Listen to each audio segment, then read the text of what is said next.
ఆనందమఠం పుస్తకం ఓపెన్ చేసి ఎందుకు వివాదం ఎందుకు, ఎందుకంటే గత ఇంటర్వ్యూ చూడని వాళ్ళు ఉంటారు కాబట్టి వివాదం ఎందుకు, ఆ 2 స్టాంజాస్ లో ఏమున్నది, మిగతా స్టాంజాస్ లో ఏముంది ఒకసారి.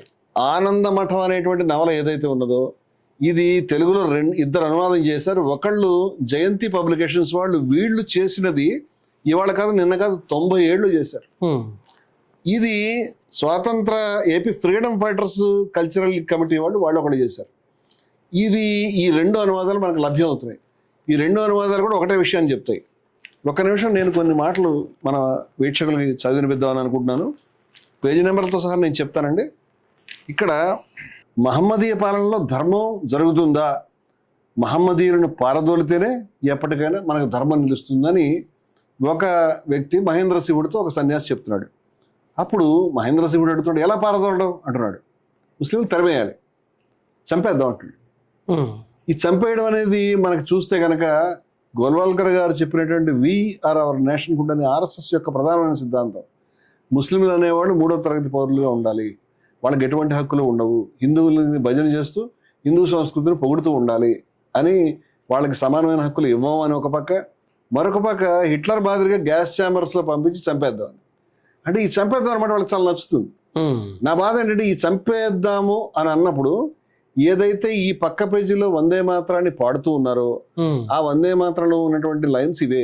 తంహి దుర్గా దశ ప్రహరణ ధారిణీం కమల కమలదళి విహారిణీం వాణి విద్యాదాయన్ అంటే కమలదళి అంటే లక్ష్మీదేవి, తంహి దుర్గా అంటే దుర్గాదేవి, వాణి విద్యాదాయన్ అంటే సరస్వతి. ఈ 3 అమ్మలు ఇవన్నీ హిందూ మతం దేవతలు. వీళ్ళందరినీ గురించి తలుచుకుంటూ ముస్లింలు చంపేద్దాం అని రాసినటువంటి పుస్తకం ఇది. ఇంత చేసిన తర్వాత పోన్లే దేశభక్తిలో వాళ్ళు బ్రిటిష్ వాళ్ళ మీద తిరగబడుతూ ఇలాంటి పనులు ఏమైనా చేస్తారేమో అని అనుకుంటే బ్రిటిష్ వాళ్ళ గురించి ఈ మాట చెప్తున్నాడు చూడండి. ఇది పేజీ నెంబర్ 126లో సత్యానందుడు అనే వ్యక్తితో మరొక వ్యక్తి చేస్తున్నటువంటి సంభాషణలో ఏమని చెప్తున్నామంటే, ఇప్పుడు జరిగిన పని బాగానే ఉంది, ఆంగ్లేయుల రాజ్యం వస్తే తప్ప సనాతన ధర్మం ఇక్కడ పునఃస్థాపితం కాదు. చూడండి, సనాతన ధర్మం రావాలంటేనంటే బ్రిటిష్ వాళ్ళు రావాలట.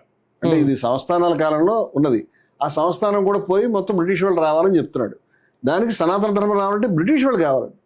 అంటే వీళ్ళ బ్రిటిష్ వాళ్ళ మీద ఆధారపడిన సనాతన ధర్మం వీళ్ళ డిపార్ట్మెంట్. ఎందుకంటే బ్రిటిష్ వాళ్ళు వీళ్ళ ఫ్రెండ్స్ కదా. 33 కోట్ల దేవతలను పూజిస్తూ ఉండడమే సనాతన ధర్మం కాదు, సంతాన ధర్మం కాదన్నాడు. హిందూ ధర్మం అనేది లుప్తం అయింది, అంటే లేకుండా పోయింది. ప్రాకృత హిందూ ధర్మం జ్ఞానాత్మకమైనది, కార్యాత్మకమైనది కాదు. అంటే హిందూ ధర్మంలో అంటే యాక్షన్ లేదంట, దాంట్లో జ్ఞానమే ఉందట. అంతర్విషయకమైన జ్ఞానం సనాతన ధర్మానికి ప్రధానమైనది. ముందు బాహిర్విషయంలో జ్ఞానం కలిగితే తప్ప అంతర్విషయ జ్ఞానం సిద్ధించదు. అంచేత సనాతన ధర్మం ప్రచారానికి రావాలంటే ముందు బహిర్విషయమైన జ్ఞానం ప్రచారం కావాలి.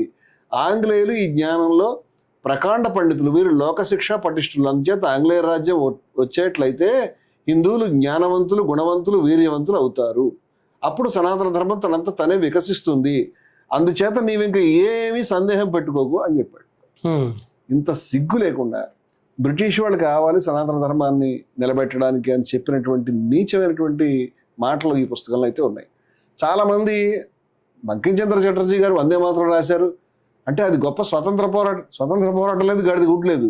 ముస్లింలు చంపాలి, ఈ అనేక సందర్భాల్లో ఈ ప్రస్తావనలు వస్తాయి, తగలబెట్టాలి, ఇళ్ళు కాల్చాలి అనేది.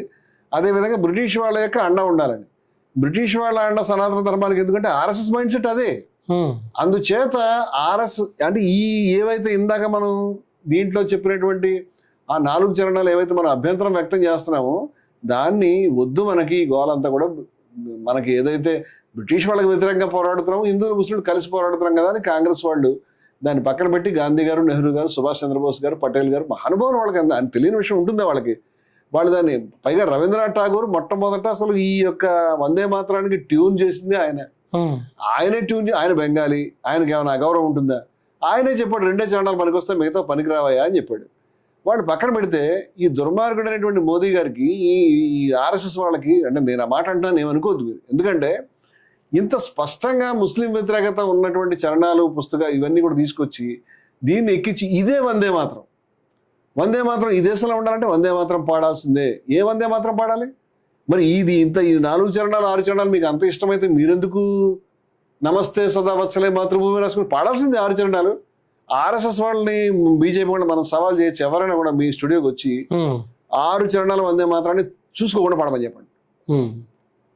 మీరు పాడాలి కదా, పాడగలుగుతారా? అసలు ఎవరికైనా వస్తుందా అది? అప్పుడు 2 చరణాలు వాడమంటేనే చాలా మంది 2 చరణాలు పాడమంటేనే వాళ్ళ వల్ల ఏ పని కాదు. ఇక 6 చరణాలు అంటే ఇంకా ఎక్కువ సంస్కృతం ఉంది దాంట్లో. ఇవన్నీ చేయటం. బ్రిటిష్ వాళ్ళ గురించి చిట్ట చివరి పేజీ చదివిస్తానండి నేను. చిట్ట చివరి ఆఖరి పేజీలో ఏముందో చూడండి మీరు కంక్లూజన్లో.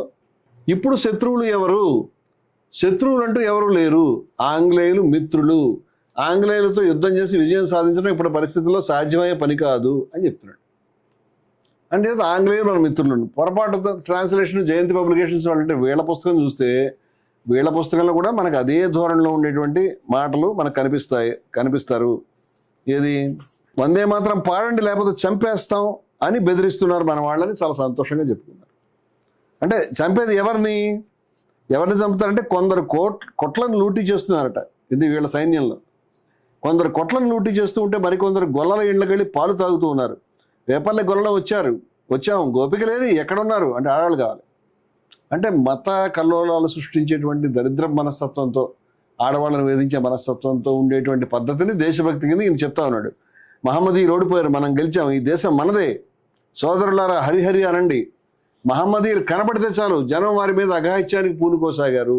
ముస్లిం బస్తీలకు నిప్పు పెట్టడం, వాళ్ళని ఇళ్లు దోచుకోవడం ఎక్కువైపోయింది. కొందరు ముస్లింలు భయపడి ఒంటికి భస్మం రాసుకుని హిందువుల వేషం వేసుకుని తప్పించుకుంటున్నారు. ఎవరైనా అడిగితే మేము హిందువులను సమాధానం చెప్తున్నారు. కొందరు ముస్లింలు నగరం వదిలి పారిపోయారు. నగర రక్షణకు ప్రభుత్వం పూనుకుంది. పలు చోట్ల సైనికులు కాపలా ఏర్పాటు చేశారు. ఏంటండి ఇదంతా? అంటే మత కల్లోలాలు చేసేవాళ్ళు, ముస్లింలు ఊచకోత కోసేవాళ్ళు పొందే ఆనందం కాదు ఇదంతా. ఇదే ధోరణి దీంట్లో కూడా మనకి. అంటే ఈ భాగాల్లో ఇందాక నేను చదివించిన భాగాల్లో కూడా దీంట్లో స్పష్టంగా హిందూ రాజ్యం ఏర్పడకపోతే మరెవరి రాజ్యం ఏర్పడుతుంది? మళ్ళీ ముస్లిం రాజ్యం ఏర్పడుతుందా? లేదు. ఇప్పుడు ఆంగ్లేయుల రాజ్యం ఏర్పడుతుంది అని సంతోషంగా. అదే కాకుండా ముస్లిం రాజ్యం అంతరించింది, ఇప్పుడు ఇక్కడ నీ అవసరం లేదు.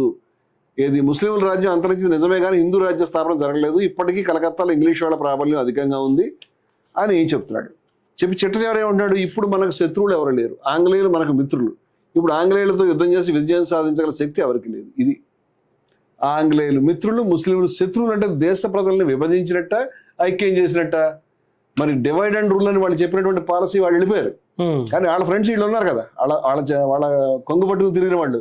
అంచేత బ్రిటిష్ వాళ్ళ పాలసీని ఇంప్లిమెంట్ చేయడానికి ఏ వందే మాత్రంలో భాగాలైతే హిందూ దేవత యొక్క స్తుతయాన్ని పక్కన పెట్టారు, దాన్ని తీసుకొచ్చి జనంలోకి ముస్లిం వ్యతిరేకత రెచ్చగొట్టాలి. కాబట్టి దీన్ని ఏ ముస్లిం కూడా, ఏ క్రైస్తవుడు కూడా సమస్యలు ఉన్నాయండి. విగ్రహారాధన చేయరు వాళ్ళు.